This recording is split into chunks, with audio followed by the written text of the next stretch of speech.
Column شمار 317 فروری 5 سن 2017۔ اب سب اہل کتاب ہیں۔ میرے لیے یہ کالم اپنی بات دوسروں تک پہنچانے کا سب سے کارآمد ذریعہ ہے۔ چنانچہ اس کالم کو نہ صرف پرانے سفر ناموں کے لیے استعمال کرتا ہوں بلکہ ذہن میں آنے والے تمام علم غلم خیالات کی بھڑاس اس کالم سے نکال لیتا ہوں۔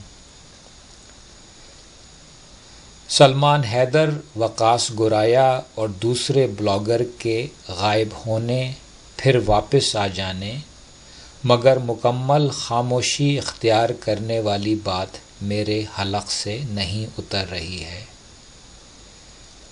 میں ایسی پراسرار دنیا میں چین سے نہیں بیٹھ سکتا، میں خاموش نہیں رہ سکتا۔ میں جاننا چاہتا ہوں کہ یہ لوگ 3 ہفتوں سے زائد کہاں رہے۔ ان بلاگر کی غیر موجودگی میں بولڈ ٹی وی چینل کے صحافی عامر لیاقت حسین نے اپنے شو میں کہا تھا کہ ان کے پاس ٹھوس شواہد موجود تھے کہ سلمان حیدر اور دوسرے گمشدہ بلاگر دراصل اپنی مرضی سے بھارت چلے گئے تھے۔ اب جب کہ سلمان حیدر اور دوسرے بلاگر خیریت سے واپس پہنچ گئے ہیں، عامر لیاقت حسین کو چاہیے کہ وہ ان واپس آ جانے والے لوگوں کا انٹرویو کریں تاکہ قوم کو ان بلاگر کی بھارت یاترا کی تفصیلات معلوم ہوں۔ بلاگر کی غیر موجودگی میں کئی مبصرین بشمول نجم سیٹھی اور آسما جہانگیر کا کہنا تھا کہ بلاگر کو ایجنسیاں اٹھا کر لے گئی ہیں۔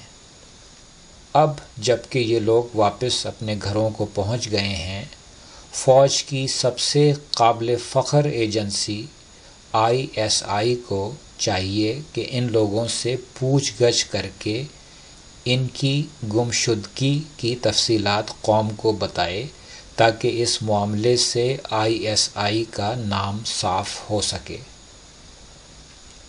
اسی طرح کی درخواست وزیر داخلہ چودھری نثار علی خان سے بھی ہے کہ اگر کسی طرف سے پیش قدمی نہ ہو تو وہ کم از کم پولیس کے ذریعے یہ تحقیقات کرائیں تاکہ ہم سب ان گمشدگیوں سے متعلق تفصیلات جان سکیں۔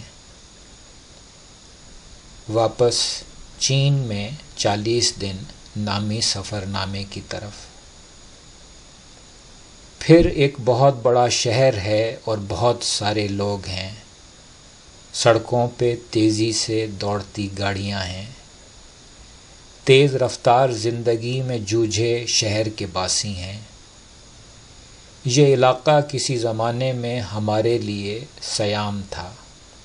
جس طرح آسام ہے اسی نام کی طرح سیام۔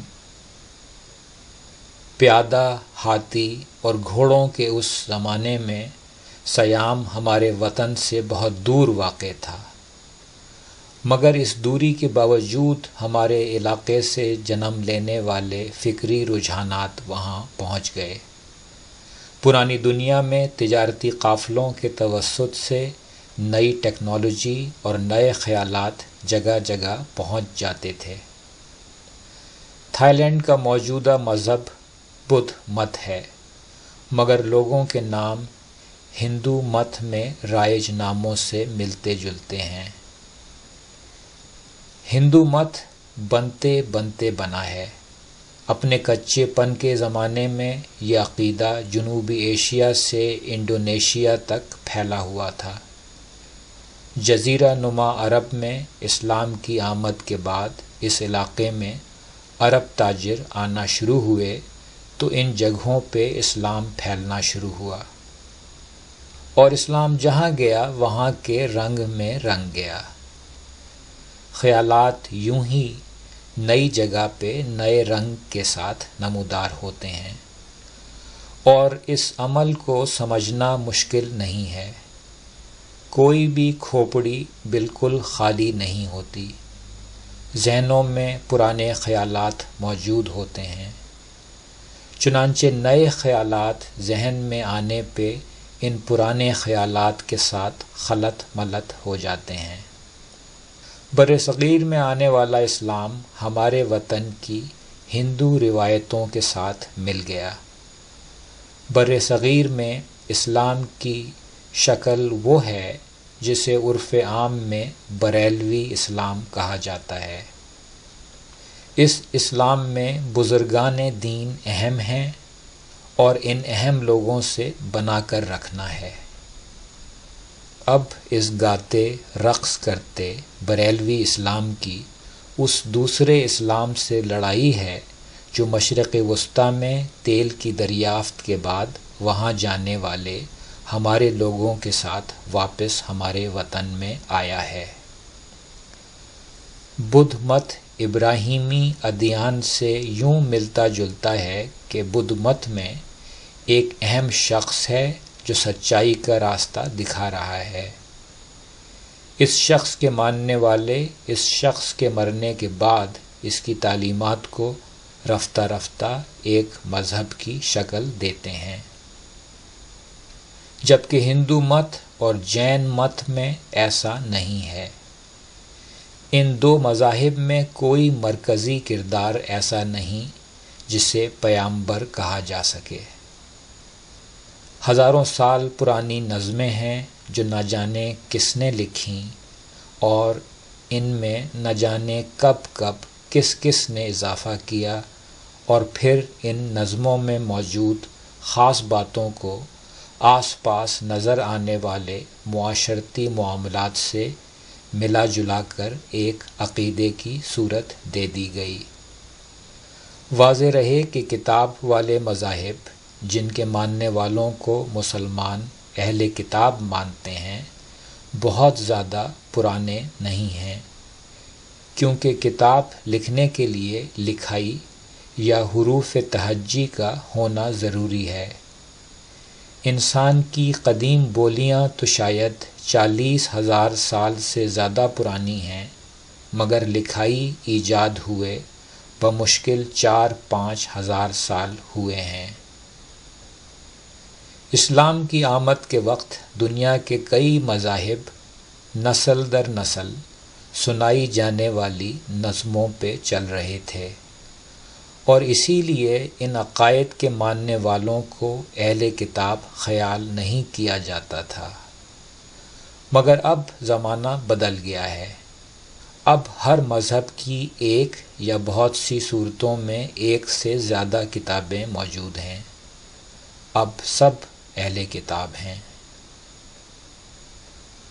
ہمیں بینکاک میں مغربی سیاح بڑی تعداد میں نظر آ رہے تھے۔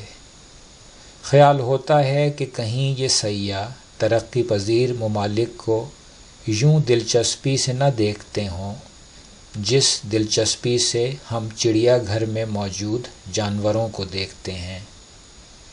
یہ سیاح ترقی پذیر ممالک کے انداز دیکھ کر یہ نہ سوچتے ہوں کہ کبھی ہمارے آبا و اجداد بھی اسی طرح کی بے ہنگم زندگی گزار رہے تھے، اور ترقی پذیر ممالک میں رہنے والے لوگ واقعی اس طرح ہیں جیسے وہ اپنے پنجروں میں قید ہوں۔ ان کے لیے اپنے ممالک سے نکل کر کہیں جانا آسان نہیں ہے۔ ہمارے لیے یہ بات سمجھنا مشکل نہ تھا، کیونکہ ہمیں ایک ایک ویزے کے لیے خوب تگ و دو کرنا پڑ رہی تھی۔